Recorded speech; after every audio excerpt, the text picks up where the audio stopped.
मुअज़्ज़ज़ दोस्तों और मधुपुर के वासियों, मैं तमाम लोगों को तहे दिल से शुक्रिया अदा करता हूँ कि आज लोकतंत्र के त्यौहार में आप लोगों ने बढ़ चढ़ कर हिस्सा लिया और अपने पसंदीदा प्रतिनिधि को चुनने के लिए अपना वोट का इस्तेमाल कर रहे हैं। 17 तारीख एक तारीखी रकम है मधुपुर के लिए, जहां से मरहूम जनाब हाजी हुसैन अंसारी साहब 4 बार विधायक और मंत्री भी रह चुके हैं। उस क्षेत्र में हाजी साहब के प्यार और मोहब्बत की वजह से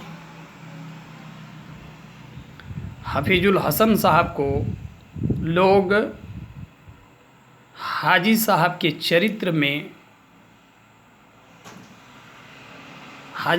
चरित्र में एक तोहफ़ा देने जा रहे हैं। ये तोहफ़ा इतनी बड़ी है कि इस तोहफ़े का हक़ हफीजुल हसन साहब को बहुत ही संभल करके इस ऋण का कर्ज अदा करना पड़ेगा। मुझे लगता है कि हाजी साहब के मोहब्बत और प्यार की वजह से हफीजुल हसन साहब मधुपुर के उपचुनाव जीतने जा रहे हैं। ये मैं भविष्यवाणी कर रहा हूँ। मैं भी हो सकता हूँ कि मैं गलत हो जाऊँ, लेकिन मधुपुर के उन जनताओं की प्यार और मोहब्बत हाजी हुसैन अंसारी के प्रति देखकर मुझे ऐसा लगता है कि इस उपचुनाव के बाद मधुपुर के विधायक हफीजुल हसन साहब ही रहेंगे। अब ये आने वाले दिन तय करेगा कि हफीजुल हसन साहब अपने चरित्र को जनता के प्रति कितना विश्वसनीय बना सकते हैं, अपने छाप को जनता के सामने कितना छोड़ सकते हैं। ये उनके कामों पर डिपेंड करेगा। मुझे लगता है कि हाजी साहब एक बहुत बड़े नेता होने के साथ साथ वह बहुत बड़े एक चरित्रवान इंसान थे। पूरे झारखंड में 81 विधायकों में से सबसे चरित्रवान व्यक्ति में से उन्हें गिने जाते थे और उनका व्यवहार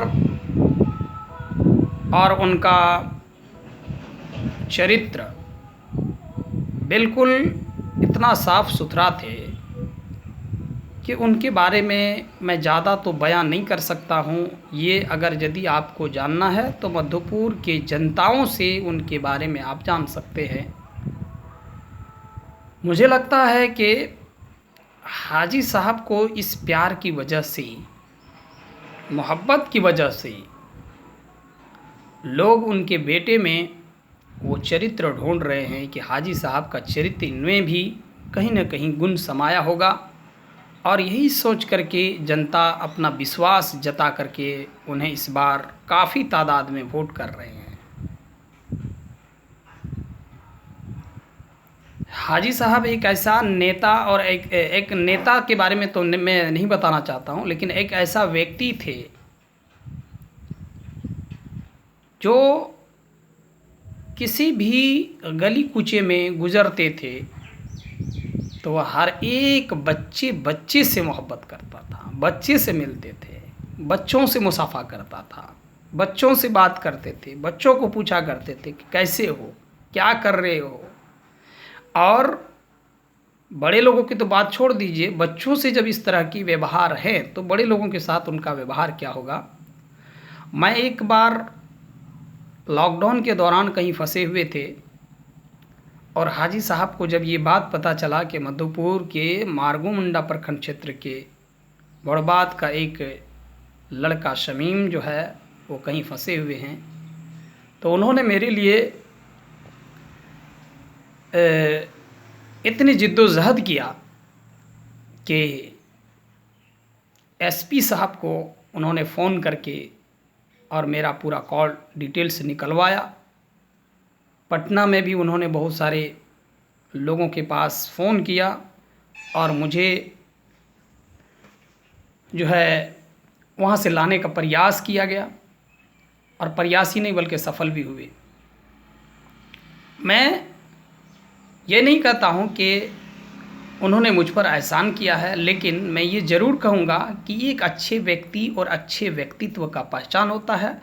उनका ये फ़र्ज़ था कि वो अपने क्षेत्र के लोगों को देख रेख करें, और उन्होंने वो अपना जो कर्तव्य था उसका निर्वहन किया। दूसरी बात ये है कि अब हाजी साहब तो हमारे बीच नहीं रहे, लेकिन उसकी कमी को पूरा करना हफीजुल हसन साहब की जिम्मेवारी है, और लोग यही सोच करके उनके बेटे को अपना प्रत्याशी चुनने के लिए अग्रसर हैं। हाजी साहब की तमन्नाएं और ख्वाहिश बहुत थी, लेकिन पिछले 10 साल वो विधायक नहीं रह पाए मधुपुर से। इस बार विधायक और मंत्री बने तो उन्होंने 1 साल की ज़िंदगी भी नहीं गुजारी। 1 साल जो है सत्ता पक्ष में भी नहीं रह पाया, और हमारे बीच वो अब नहीं रहे, वो इस दुनिया से चल बसे। अब ये जिम्मेवारी अपने बेटे को सौंप कर वो गए हैं कि अब मैंने जो काम ठाना था, जो जनता को भरोसा दिया था और जो जनता से वादा किया था, अब अपने बेटे को वादा पूरा करवाने के लिए अपने ही टिकट से उनको प्रत्याशी बनाया है। मधुपुर के वासी, मुझे पूरा भरोसा है कि मधुपुर के वासी उनके फादर जनाब हाजी हुसैन अंसारी साहब के चरित्र की वजह से उन्हें भरपूर फ़ायदा पहुंचेगा। लेकिन ये फ़ायदा एक ही बार पहुंच सकता है, दोबारा नहीं पहुंचेगी। इसलिए हफीजुल हसन साहब से मैं गुजारिश करूंगा कि हमारे हाजी साहब जो काम पूरा नहीं कर पाए किसी न किसी कारण वजह से, उन वादे को पूरा करना आपका कर्तव्य ही नहीं बल्कि आप फ़र्ज़ है। और इस बार आपको जनता के हक़ में, युवाओं के हक़ में और किसानों के हक़ में, मज़दूरों के हक़ में और क्षेत्रीय जो प्रॉब्लम है, क्षेत्रीय समस्याएं जो हैं, उन समस्याओं को आपको दूर करना पड़ेगा। चाहे आप किसी भी तरीके से इस वादे को पूरा करें, ये जनता नहीं देखेगी बल्कि आपका काम देखेगा। आपको किसी न किसी तरह से इन समस्याओं का समाधान करना पड़ेगा, और अगर यदि आपने इस समस्याओं का समाधान कर दिया तो मुझे पूरा भरोसा ही नहीं, पूरा विश्वास है कि मधुपुर में आप हाजी हुसैन अंसारी साहब से भी बड़े नेता बन सकते हैं।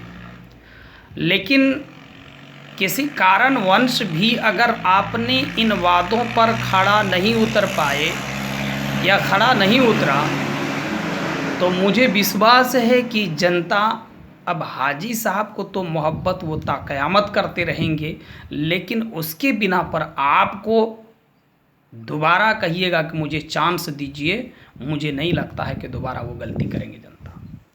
इसलिए मैं हफीजुल हसन साहब से ये अनुरोध करता हूँ कि आपको अपना काम जनता के प्रति करना पड़ेगा, मधुपुर शहर के लिए करना पड़ेगा।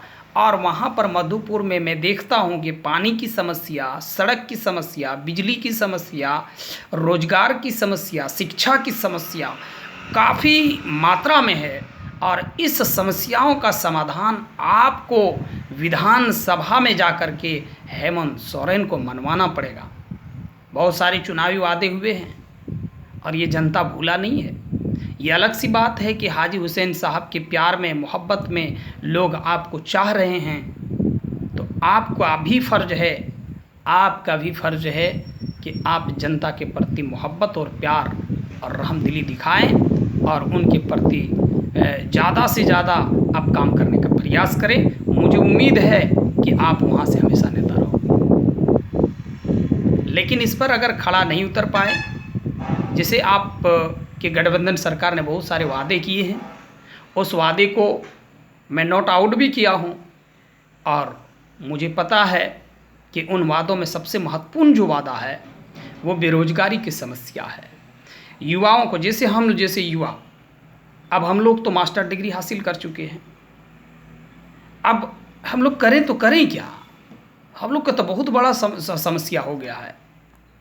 अब इस समस्या का समाधान हमारे नेता ही कर सकते हैं। झारखंड की गवर्नमेंट सरकार, जिसकी सरकार है, वही इस समस्या का समाधान कर सकता है।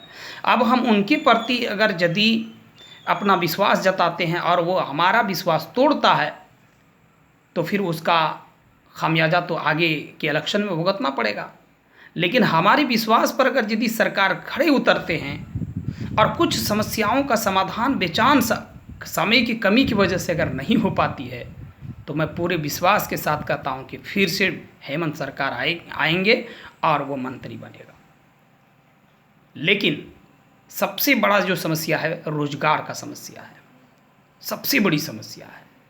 रोजगार देने का वादा किए थे हेमंत सोरेन ने, 5 लाख युवाओं को रोजगार देंगे, लेकिन अभी तक इसके बारे में कोई चर्चा शायद हो रही होगी कैबिनेट में, मुझे पता नहीं, लेकिन अभी तक ऐसा कुछ जो है चहलकदमी देखने को नहीं मिल रहा है।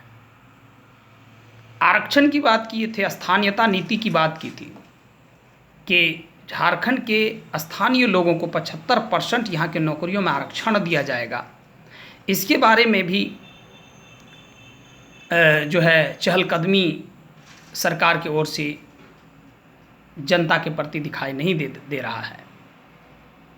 जनता के बीच ये सारी चीज़ें आपको लानी पड़ेगी और विश्वास जीतना पड़ेगा। इसीलिए तो रघुवर सरकार को हटा करके आपको लाया गया है। आपने युवाओं को लुभा दिया कि 5 लाख युवाओं को नौकरी देंगे, स्थानीयता नीति लागू करके 75% युवाओं को नौकरी देंगे, और इसी ख्वाब में जनता ने आप पर विश्वास जताया और दिल खोल करके आपको वोट किया और आप सत्ता पक्ष में आ गए। आने के बाद अगर कोई भी समस्या का समाधान आप नहीं करते हैं तो फिर आने वाले चुनाव में आपका बहुत बड़ा समस्या पैदा हो जाएगा। लेकिन अगर यदि आपने रोजगारी और स्थानीयता नीति अगर लागू कर दिया तो मुझे विश्वास है कि आप 50 साल तक यहाँ मंत्री रहेंगे, ये मैं विश्वास के साथ कहता हूँ। लेकिन अगर इन समस्याओं का समाधान नहीं हुआ तो 50 साल तक आप मंत्री भी नहीं यहाँ से बन सकते हैं, और पता नहीं जेएमएम का फिर नाम लेवा कोई रहेगा कि नहीं रहेगा, ये मुझे पता नहीं है।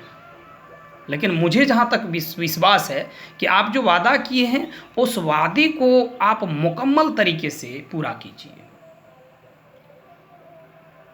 और जो वादे पूरा नहीं होंगे जनता देख रही है।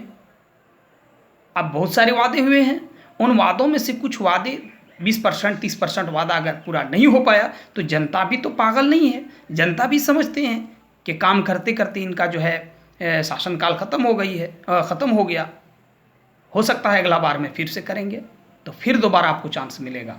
लेकिन स्थानीयता नीति और बेरोजगारी की समस्या और मजदूरों का मजदूर जो एक स्थान से दूसरे स्थान तक स्थानांतरित होता है, कमाने के लिए जाता है, उनकी समस्याओं को भी आपको रोकना पड़ेगा। तीसरी समस्या है कि झारखंड में पढ़ाई का जो समस्या है वो बहुत बड़ा समस्या है।